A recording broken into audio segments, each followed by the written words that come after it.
Bonjour à tous, ici Denis pour le collectif Réinfo Liberté Oise. Alors aujourd'hui, nous avons quelques déclarations très surprenantes de notre ami Mel Gibson, Mad Max pour les intimes. Je comprends pas que Fauci soit toujours en liberté. Comment ce mec est toujours en liberté? Si les gens comprenaient ce qui s'est passé pendant la crise du sida, vous avez lu le livre? Oui, je l'ai lu, enfin je l'ai écouté. J'étais dans la voiture, j'étais en route pour San Francisco et j'étais en rage. Mais comment il peut encore être en liberté? Alors d'abord, pour les gens qui n'y croient pas, comment ça se fait que Robert Kennedy Jr. n'ait pas été inquiété? Comment ça se fait qu'il n'y ait pas eu de procès? Il aurait été humilié publiquement. Au lieu de ça, ils ont enlevé son livre des best-sellers alors qu'il en a vendu des millions. Ils l'ont caché. C'est là qu'on voit que les listes des best-sellers sont purgées. Ce livre est vraiment une description très précise de ce que Fauci a fait pendant la crise du sida, qui était en fait une crise de l'AZT. Je veux dire, maintenant, on ne peut pas le dénier. Il y a eu des gains de fonction, à 100%. Et comment ça se fait qu'il soit encore là? Enfin, je veux dire, en liberté. Oui, et pas de répercussions. Et non, ce qui s'est passé avec la chauve-souris et la fouine, et voilà, ils se sont pissés dessus. Vous savez, tout d'un coup, c'était complètement de la merde. Les scientifiques qu'on était supposés croire ont raconté n'importe quoi. Mais c'était complètement ridicule. Et si vous voulez aller sur ce chemin-là, regardez quelqu'un qui s'appelle Peter Duesberg. C'est complètement dingue. Il dit la vérité. C'est la crise Covid fois un millier. Alors oui, je vous en parlais dans une précédente vidéo. L'AZT était une molécule promue par Fauci, donc pendant la crise du sida, et a été pendant très longtemps la seule molécule autorisée pour traiter le sida. C'était bien avant les trithérapies. Alors est-ce qu'elle a été efficace cette molécule? Je ne le sais pas, je ne connais pas assez le sujet. Mais j'ai ma petite idée. Dans l'extrait suivant, Mel Gibson raconte son expérience avec le Covid. Mon jardinier m'a filé le Covid. Il l'a eu en premier et puis je l'ai eu après. Je sais pas comment je l'ai chopé, mais je connaissais le mec depuis 20 ans. On est allé dans le même hôpital. Il est mort, et pas moi. Je crois que tous les deux, on a eu du remdesivir. Ok, c'est pas bon, c'est pas bon. Ça cause des blocages des reins. J'ai pas pu marcher pendant 3 mois après avoir pris ce truc. Et je l'ai su après, mais ça te tue ce machin. Et c'est comme ça que je me suis intéressé à Fauci. Ah oui, il faut s'intéresser à Fauci. Il a empêché les gens d'obtenir des anticorps monoclonaux. Ils ont interdit les anticorps monoclonaux parce qu'ils voulaient promouvoir le vaccin. Ils voulaient faire du profit. Le mal est réel. C'est mettre l'argent au-dessus des vies humaines.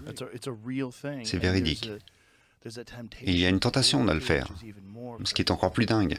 Oui, alors là, ce sont peut-être un petit peu complotistes quand même, parce que moi j'ai entendu Karine Lacombe, nous l'a bien dit, le remdesivir, c'est bien, c'est très bien, c'est bon, mangez-en. Enfin, dans le dernier extrait, Mel va nous parler, ou je l'appelle Mel, va nous parler d'une molécule que vous connaissez peut-être.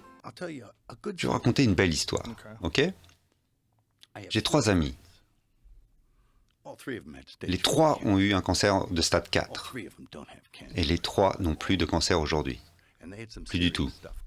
Il y a des choses sérieuses qui se passent. Et qu'est-ce qu'ils ont pris? Ils ont pris ce que vous savez, l'ivermectine, le fenbendazole. Oui, j'entends ça beaucoup. Ils ont pris de l'hydrochloride. Il y a des études là-dessus. Des gens ont prouvé que les gens qui buvaient du méthylène, qui est une teinture qu'on utilise dans le textile, avait un effet sur la mitochondrie. Oui. Ces trucs marchent, mec. Il y a plein de choses qui marchent. C'est très étrange parce que, encore une fois, c'est le profit. Quand on entend parler de choses qui sont diabolisées, on se demande toujours, mais qu'est-ce qui se passe? Comment les institutions médicales ont pu nous planter comme ça? Parce que ça ne ramène pas de profit. Ils ne peuvent pas le contrôler. Que ce soit la vitamine D, K2, le magnésium, le zinc. zinc and quercetin. I do all that stuff. Donc pour ceux qui ne le savent pas, l'ivermectine et le fenbendazole sont des antiparasitaires créés à la base pour une utilisation vétérinaire, mais qui peuvent très bien être réutilisés chez l'humain. Et ces molécules semblent montrer une efficacité assez impressionnante dans le traitement du cancer. Alors là où je trouve que Mel et Joe sont un petit peu complotistes encore, c'est que évidemment la presse française, suite à cette interview, s'est pressée pour saluer ce nouvel espoir dans le traitement contre le cancer et a encouragé les recherches dans cette direction. Et notamment nos amis de BFM. Vous voyez, on a un très bel article. Aucune preuve clinique. Mel Gibson s'attire les foudres des médecins après sa théorie sur le cancer. Donc on a encore ce corps des médecins unanime, évidemment, qui condamnent tous en chœur les propos de Mel Gibson. Aujourd'hui, il n'y a aucune preuve clinique chez l'homme.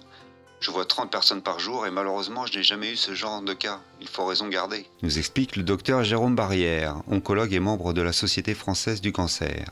Alors pour ceux qui ne le connaissent pas, tiens, j'ai un petit extrait vidéo de notre ami Barrière qui date de 2021. La question qui se pose souvent, c'est est-ce que cette vaccination sera aussi efficace et surtout aussi bien tolérée? Alors, il est certain que pour l'instant, il nous manque des données pour pouvoir affirmer que la vaccination, en cas de chimiothérapie, sera aussi efficace que la population générale. On a actuellement, avec les vaccins Moderna et Pfizer, des taux d'efficacité supérieurs à 90%, donc qui, en fait, empêchent de contracter des formes graves et sévères, évite l'hospitalisation. Ça n'empêche pas de manière totale d'attraper la maladie, mais si on l'attrape, on fera une forme plus légère. Et surtout, de plus en plus de données montrent qu'on sera probablement moins contaminant car on guérira plus vite. Donc on protège aussi les autres. Voilà, chacun se fera son opinion. Donc lui, il voit 30 personnes par jour et il n'a jamais eu ce genre de cas. Donc il n'a jamais eu de patients cancéreux qui ont pris l'ivermectine et qui ont guéri. Superbe démarche scientifique pour un médecin. Je l'encourage à écrire une étude, l'étude sur les 30 cas par jour qui n'ont pas pris d'ivermectine et qui ont crevé du cancer quand même, par le professeur Jérôme Barrière, révisée par des pairs évidemment, et financée par Pfizer. En tout cas, une étude, en voici une sur le fenbendazole. La conclusion. Le FBZ, je vais dire comme ça, j'arrive pas à le prononcer, semble être un agent antinéoplastique potentiellement sûr et efficace, qui pourrait être réutilisé pour une utilisation sur l'humain, dans le traitement des tumeurs urogénitales. Cependant, des recherches supplémentaires sont nécessaires afin de définir le rôle du FBZ comme une option thérapeutique. Mais ça, heureusement, on a tous ces gros labos pharmaceutiques qui ont annoncé récemment qu'ils allaient investir dans la recherche sur l'ivermectine et le fenbendazole dans le traitement contre le cancer. Non, je déconne. Française, Français. J'ai très envie d'emmerder Réinfo Libertéoise. Et j'assume qu'ils viennent me chercher. Comme le disait Jean-Michel Brigitte tout à l'heure. Emmanuel, pourquoi tu continues à regarder toutes leurs vidéos, sans arrêt, toute la journée? Je lui dis, mais Brigitte, je suis en guerre. C'est pourquoi je vous le dis, mes chers compatriotes, ne vous abonnez pas à Réinfo Libertéoise. Merci. Vive Rothschild. Vive la France.